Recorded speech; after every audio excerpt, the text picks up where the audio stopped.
नमस्कार मित्रांनो. खूप छान वातावरण होतं, पण माझा मूड खूप ऑफ होता ह्या पिंपलमुळे. आणि पाऊस जास्त पडत होता, त्यामुळे माझे मी ब्लँकेट्स वगैरे धुवून घेतलेले. सलोनीला कामाला लावलं होतं, गॅलरी वगैरे खूप क्लीन करायची होती, सो ते मी क्लीन करून घेतलं तिच्याकडून. दोघींनी मस्तपैकी चहा एन्जॉय केला. सलोनी काही कामाची थांबत नव्हती, लादी वगैरे पुसून घेतली. संध्याकाळ झाली, पूजा करून घेतली, फ्रेश झालो सगळे. मग म्हटलं काहीतरी खायला करूया चहासोबत किंवा असंच जस्ट ब्रेकफास्ट म्हणून आम्ही पास्ता केला.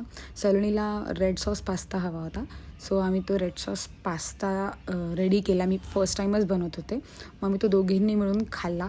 खूप मस्त झाला होता, पहिल्यांदा केलेला म्हणून. सलोनीची स्पेशालिटी आहे शिमला मिरची भाजी, सो ती तिने करून घेतली. मी चपात्या आवरल्या. एवढं छान वाटत होतं, तेवढाच वैभव आला. खूप दमलेला बिचारा. थोडंसं त्याला पॅम्पर केलं, तर त्यांनीच मला उलटा पॅम्पर करायला चालू केलं. नारळ वगैरे फोडून मला नारळाचं पाणी देत होतो रोज. नारळ आणलेला आणि खूप गोड पाणी होतं. आणि ह्या मॅडम रेडी झाल्या होत्या.